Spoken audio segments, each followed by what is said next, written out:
사랑합니다. 축복합니다. 오늘 본문은 사실 많이 알려진 본문입니다. 이 베드로가 예수님의 말씀을 믿음으로 순종했을 때 정말 상상치 못한 일을 경험하게 되고 이제 모든 것을 버려두고 예수님을 따르는 삶으로 나아가는 우리에게는 너무나도 잘 알려진 본문입니다. 오늘은 특별히 이 예수님의 말씀에 순종하게 된 이 베드로의 삶이 어떻게 이런 고백을 하게 됐는지, 그 말씀이 베드로에게 다가가는 그 순서를 우리가 좀 자세히 살펴보기를 원합니다.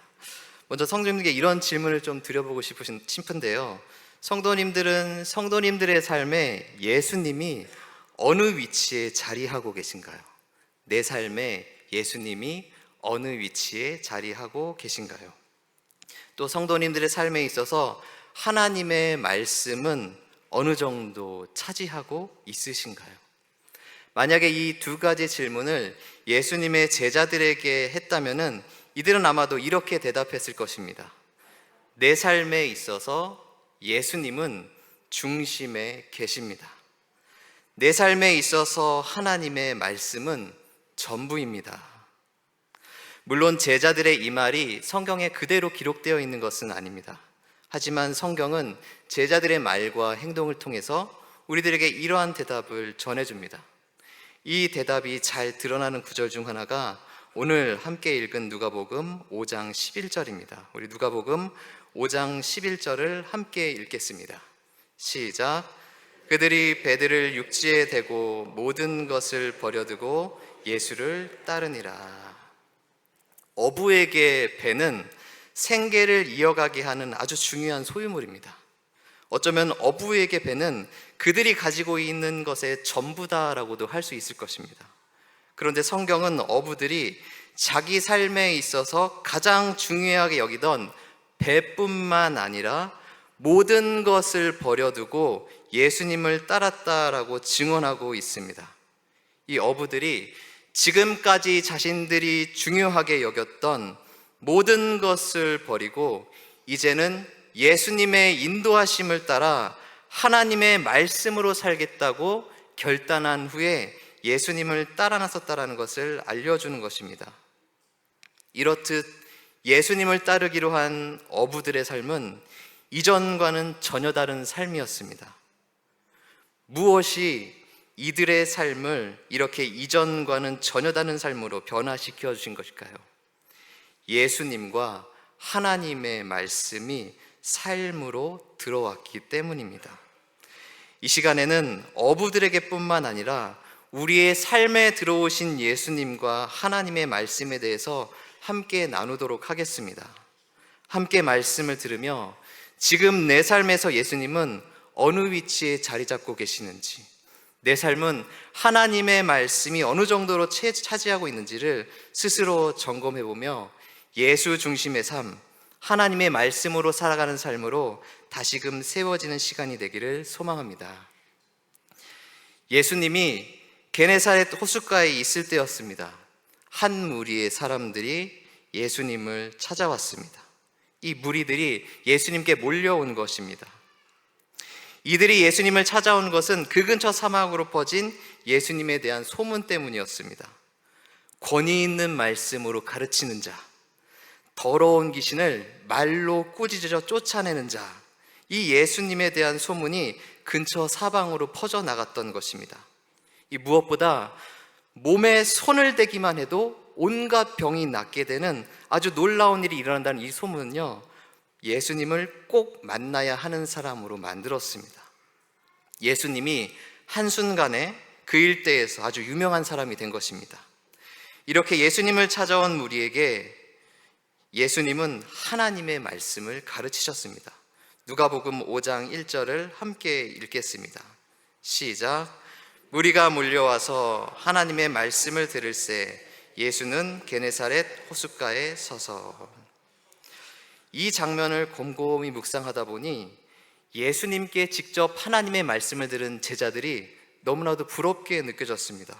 와, 예수님께 하나님의 말씀을 직접 듣는 것은 어떤 것일까? 어떤 감동과 어떤 성령의 역사가 있는 것일까?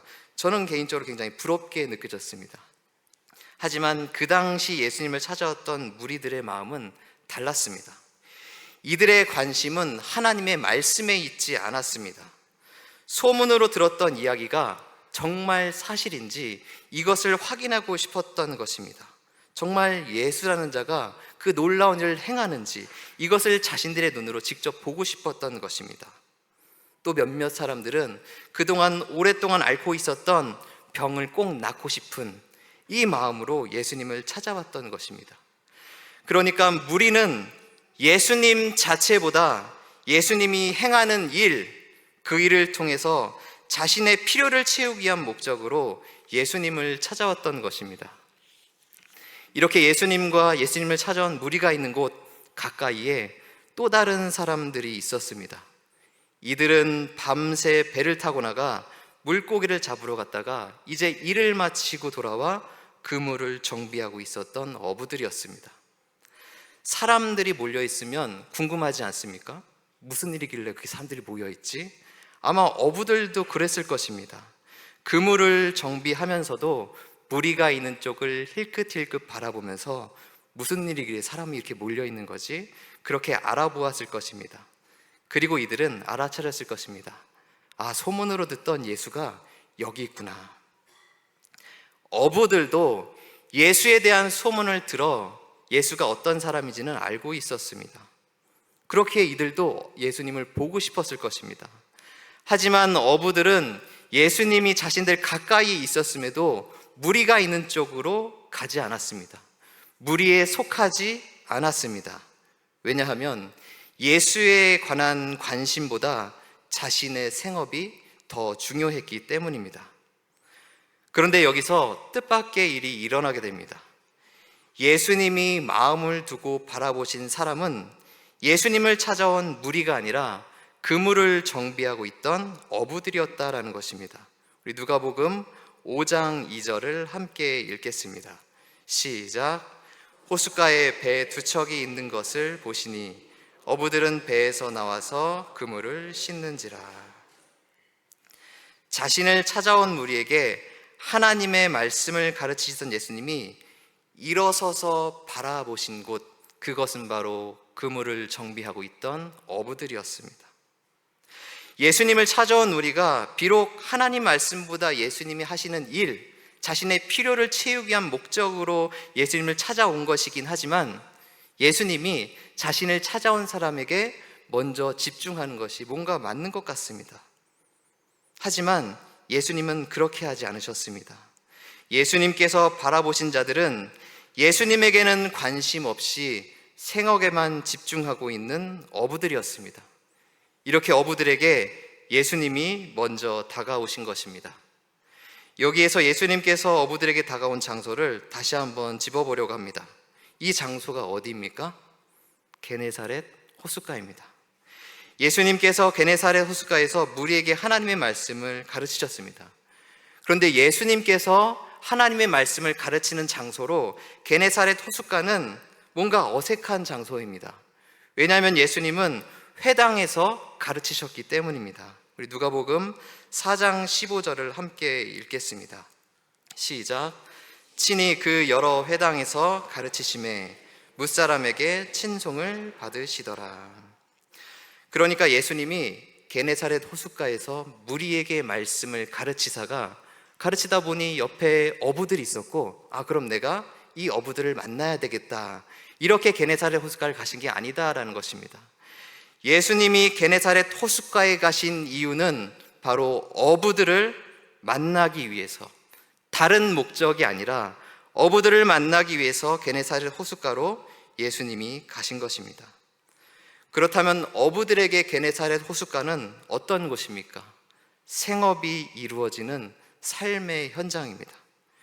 이곳에서 실패하게 되면 자신뿐만 아니라 그의 가족이 모두 살기 어려워지기 때문에 어떻게든 결과물을 만들어내야 하는 치열한 삶의 현장이 어부들에게는 게네사렛 호숫가였던 것입니다. 예수님께서 어부들을 만나기 위해 찾아가신 곳, 이 게네사렛 호숫가, 이곳은 바로 어부들이 하루하루 생업을 이어가는 치열한 삶의 현장이었던 것입니다. 우리는 이 부분을 잘 기억해야 합니다. 어부들에게 그러셨던 것처럼 예수님께서 우리를 찾아오시는 것은 우리가 거룩하다라고 여기는 곳, 예수님이 있을 만한 곳이라고 여기는 그 장소만이 아니라 우리가 하루하루를 살아가는 삶의 현장이기 때문입니다. 예수님은 우리의 삶의 자리로 찾아오시는 분입니다. 이 부분을 묵상하다 보면 우리가 깨닫게 되는 것이 있습니다. 주일의 신앙생활과 평일의 신앙생활이 다를 수 없다라는 것입니다. 예수님은 우리가 이렇게 예배를 드려오는 이 장소에서만 우리를 만나주시는 분이 아닙니다. 우리가 하루하루 치열하게 살아가고 있는 삶의 현장으로 친히 찾아와 주시는 분이 예수님입니다.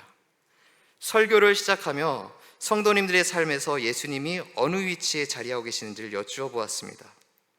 혹시 우리의 삶에서 예수님은 주일의 예수님과 평일의 예수님이 다르게 위치하고 있는 것은 아닐까요?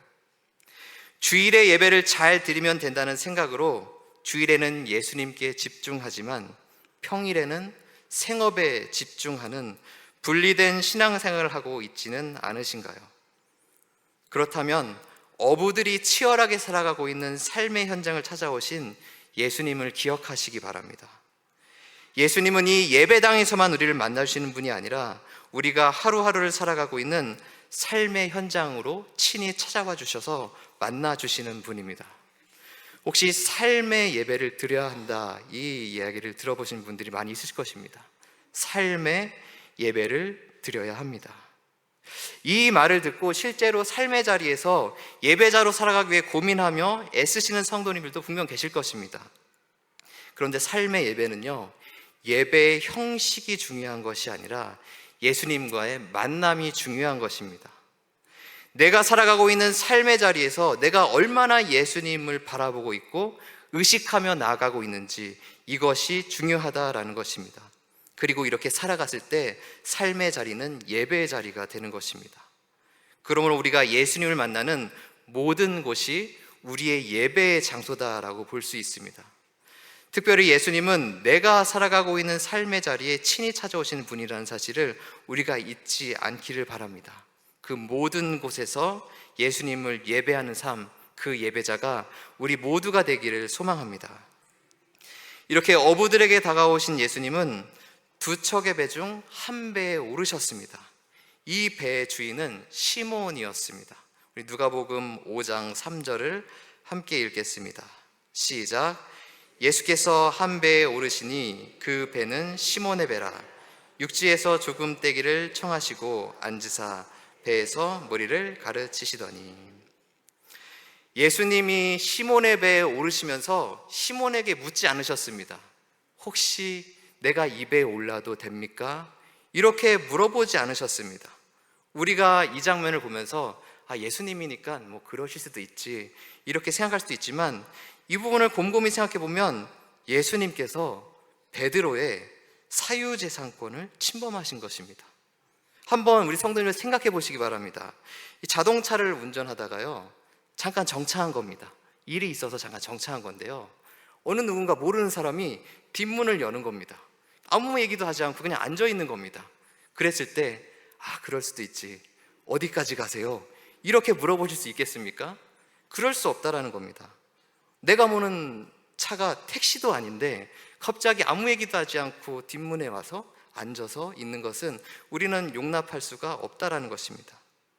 그런데 성경에 보니 시몬은 이러한 예수님의 행동을, 아무런 부탁의 말도 하지 않으시고 자신의 배에 오르신 예수님의 행동을, 이에 대해서 특별한 말을 하지 않은 것을 알 수 있습니다. 시몬이 예수님의 행동을 그대로 받아들인 것입니다. 시몬이 이렇게 반응하게 된 데에는 아주 결정적인 이유가 있었습니다. 앞서 예수님께서 시몬의 집에 들어오셔서 시몬의 장모가 앓고 있던 열병을 고쳐주신 것입니다. 우리 누가복음 4장 38절과 39절 두 절 말씀을 함께 읽겠습니다. 시작. 예수께서 일어나 회당에서 나가사 시몬의 집에 들어가시니 시몬의 장모가 중한 열병을 앓고 있는지라. 사람들이 그를 위하여 예수께 구하니 예수께서 가까이 서서 열병을 꾸짖으신데 병이 떠나고 여자가 곧 일어나 그들에게 수종드니라. 예수님이 장모의 병, 그러니까 가족의 병을 고쳐주신 것입니다. 이게 얼마나 감사한 일일까요? 너무나 사랑하는 가족의 병을 예수님이 고쳐주신 것입니다. 이 시몬에게는요, 예수님에게 이런 마음의 빛이 있었습니다. 그래서 예수님이 무례하게 보이는 행동을 하셨다 하더라도 그 일을 문제 삼지 않고 그대로 받아들일 수 있었다라는 것입니다. 아마도 장모의 병을 고쳐준 그 시점부터 시몬은 예수님에 대해서 긍정적으로 마음에 품고 있었을 것입니다. 저는 이 대목을 한동안 묵상했습니다. 그러자 5장 3절에서 갑자기 나타나서는 물어보지도 않고 남의 배에 오르시는 자기 마음대로 행동하시는 예수님이 아니라 앞서 시몬의 집에 찾아가시고 그 집에 병들어 누워있는 장모를 고쳐주심으로 시몬의 마음을 먼저 열어주신 예수님이 보였습니다. 이 시몬 한 사람을 부르기 위해서 예수님은 이전부터 세밀하게 계획하셨고 그 계획대로 역사하셨던 것입니다. 세밀하게 일하려면 그 사람을 마음에 품어야 합니다. 예수님은 시몬을 증작부터 마음에 품으시고 시몬에게 찾아오신 것입니다. 그러니까 시몬이 바로 옆에서 예수님이 하나님의 말씀을 전하고 있을 때, 이때 생업에만 집중하며 예수님의 관심을 두지 않을 이때에도 예수님은 시몬을 마음에 품고 계셨던 것입니다. 그리고 세밀하게 계획하셨던 그 계획대로 한 걸음 한 걸음 시몬에게 다가오신 것입니다. 예수님이 나를 이렇게 찾아오신 것입니다. 저 사람 좀 한번 만나볼까? 충동적인 결정으로 예수님이 나를 찾아오신 것이 아니다라는 것입니다. 예수님이 먼저 나를 품으시고 세밀하게 계획하시고 한 걸음 한 걸음 나의 삶 가운데 찾아와 주신 것입니다. 우리는 이렇게 우리를 찾아오신 예수님을 기억해야 합니다. 이렇게 시몬의 배에 오르신 예수님은 배에서 무리를 가르치셨습니다. 우리 누가복음 5장 3절을 다시 한번 읽겠습니다. 시작. 예수께서 한 배에 오르시니 그 배는 시몬의 배라. 육지에서 조금 떼기를 청하시고 앉으사 배에서 무리를 가르치시더니. 예수님이 오르시기 전에 시몬의 배는 생업을 이뤄가는 수단에 불과한 배였습니다. 하지만 예수님이 그 배에 오르시자 시몬의 배는 하나님의 말씀이 선포되는 설교단이 되었습니다. 놀랍지 않습니까? 배를 개조한 것도 아니고 배에 특별한 물건을 실은 것도 아니었습니다. 그런데 시몬의 배가 전혀 다른 역할을 하는 그러한 배가 되었다라는 것입니다. 시몬의 배에서 하나님의 말씀이 흘러나가는 것입니다. 무엇이 시몬의 배를 이렇게 변화시켜 준 겁니까? 예수님이 그 배에 있었기 때문입니다. 이렇게 예수님이 우리가 살아가고 있는 삶의 현장에 오시게 되면 엄청난 변화가 일어나게 됩니다. 세먹을 위한 삶의 현장이 하나님의 일을 위한 하나님의 일터가 되는 것입니다. 저는 우리 성도님들이 이런 소망을 품으셨으면 좋겠습니다. 내가 살아가고 있는 삶의 현장이 단지 생업을 위한 현장이 아니라 하나님이 일하시는 하나님의 일터로 변화되는 소망을 말입니다. 예수님이 함께 하심으로 성도님들의 삶의 현장이 하나님의 일터로 변화되는 은혜가 있기를 예수님의 이름으로 기도합니다. 시몬의 배가 하나님의 말씀이 선포되는 강대상이 된 것 말고도 시몬에게 일어난 놀라운 변화가 한 가지 더 있었습니다. 예수님과 함께 배에 있던 시몬이 하나님의 말씀을 듣게 된 것입니다. 시몬에게는 물고기 잡이를 마친 후에 하나님 말씀을 들을 수 있는 기회가 있었습니다. 하지만 이때 시몬의 관심은 예수님의 말씀에 있는 것이 아니라 자신의 생업이 있었습니다. 예수님이 배 가까운 곳에 있었음에도 무리에게로 나아가지 않았던 것입니다. 이런 시몬에게 예수님이 직접 다가오셨습니다. 시몬과 함께 탄 배에서 하나님의 말씀을 전하신 것입니다. 우리는 잘 알고 있습니다. 시몬의 배는 유람선이 아닙니다. 그 안에 같이 있으면요, 뭘 하고 있는지 너무나도 잘 알 수 있는 작은 배였습니다. 예수님과 함께 배에 있던 시몬이 무엇을 했겠습니까?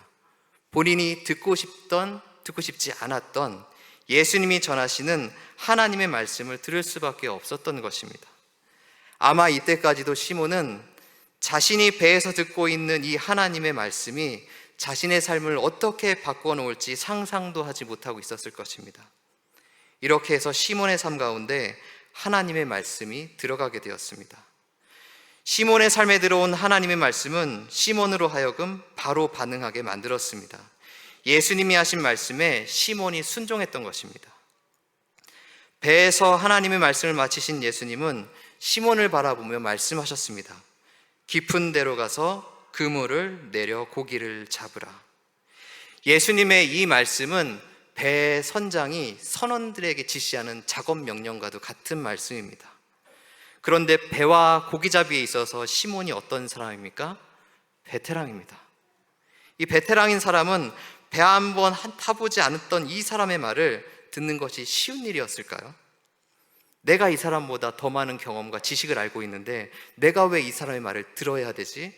이런 마음이 먼저 들지 않겠습니까?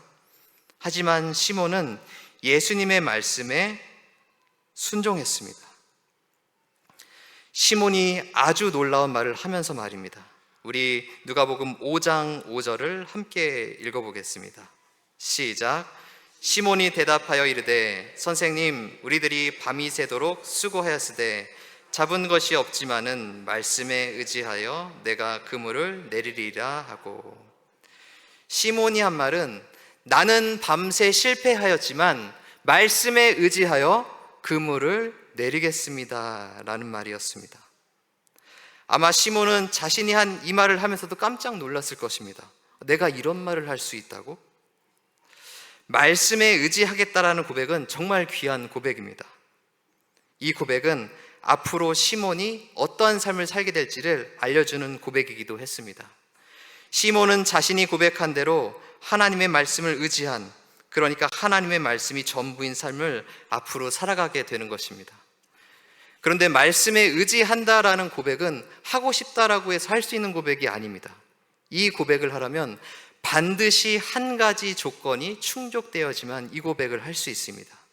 그 조건은 그의 안에 하나님의 말씀이 있어야 하는 것입니다. 시몬에게 고백하고 순종하게 만드는 이 하나님의 말씀, 언제 시몬의 삶에 들어온 것일까요? 앞서 배에서 예수님이 하나님의 말씀을 전할 때 그때 시몬의 삶에 하나님의 말씀이 들어온 것입니다.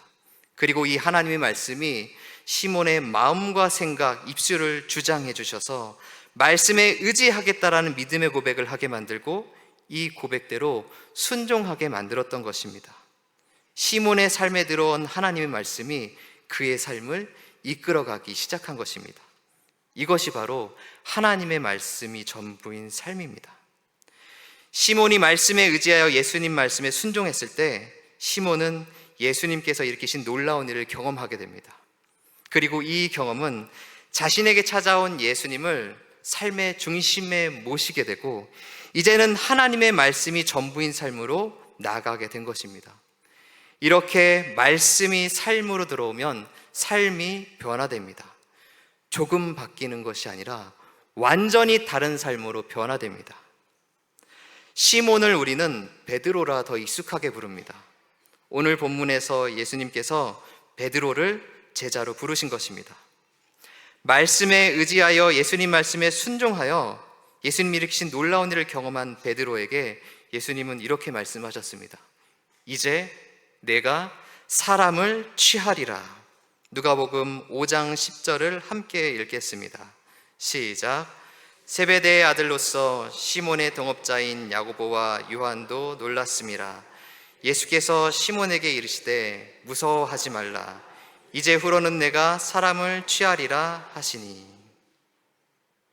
이 시간대가 잠이 오는 시간이라서 잠깐 다른 생각하시다가 취하리라 이 얘기만 듣고 나서 아니 뭐 이게 주류를 먹고 취한 건가 이렇게 생각하시는 분이 있으실 수도 있는데 절대 오해하시면 안 됩니다. 이 취한다라는 것은요, 그 취한 게 아니라 사로잡는다라는 말입니다.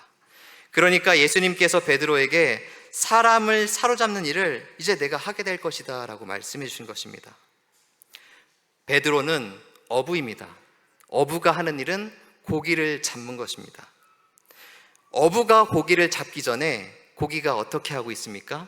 자신이 살아간 삶의 자리에서 생명력을 가지고 살아갑니다. 근데 어부가 고기를 잡는 순간 어떻게 됩니까? 이 고기는 죽음의 길로 나아가는 겁니다. 왜 고기를 잡는 것입니까? 먹으려고 잡는 것입니다. 팔아서 생업을 이어가기 위해서 고기를 잡는 것입니다. 생명을 죽음으로 이끄는 것, 그게 바로 어부의 일이다라고 볼 수 있습니다. 하지만 이제 예수님께서 베드로에게 주신 새로운 사명은 완전히 다른 일이 돼버립니다. 사람을 낚는 일, 사람을 취하는 일, 사람을 사로잡는 일은 완전히 반대로 작용한다라는 것입니다. 죄 가운데서 죽을 수밖에 없는 사람을 사로잡아 그 사람에게 영원한 생명의 길로 인도하는 것, 이것이 바로 예수님께서 베드로에게 주신 새로운 사명입니다. 그리고 이 사명이 우리에게도 주어졌습니다. 우리를 찾아오신 예수님께서 우리에게 주신 사명은 죄로 인해 죽을 수밖에 없는 사람을 사로잡아 그 사람에게 영원한 생명의 길로 인도하는 것입니다. 그렇기 때문에 우리의 삶은 조금이 아니라, 일부분이 아니라 완전히 변화되어야 됩니다. 새로운 사명이 우리에게 주어졌기 때문입니다. 이 삶의 변화는 예수님과 하나님의 말씀으로만 가능합니다. 그러므로 우리들은 예수님을 중심에 모신 그 완전한 변화된 삶으로 나아가야 되는 것입니다. 하나님의 말씀으로 살아가는, 하나님의 말씀이 전부인 삶으로 우리들이 나아가야 하는 것입니다. 말씀에 의지하여 그물을 내리는 삶, 이 삶은 앞서 말씀드린 대로 내 삶에 하나님의 말씀이 있을 때만 가능한 것입니다. 하나님은 우리 모두에게 날마다 하나님의 말씀을 전해주십니다. 이제는 우리가 날마다 주시는 이 하나님의 말씀을 듣고 흘리는 것이 아니라 우리의 삶 속으로 가져와야 합니다. 내 삶으로 들어온 말씀이 우리로 하여금 말씀이 전부인 삶으로 이끌어 주실 것이기 때문입니다. 이 시간 예배드리는 모든 분들의 삶이, 특별히 하나님 앞에 헌신을 다짐하는 8, 90 여전도의 모든 회원분들의 삶이 내 삶으로 들어온 말씀으로 인해 예수님이 중심인 삶, 하나님의 말씀이 전부인 삶이 되길 예수님의 이름으로 기도합니다. 기도하겠습니다.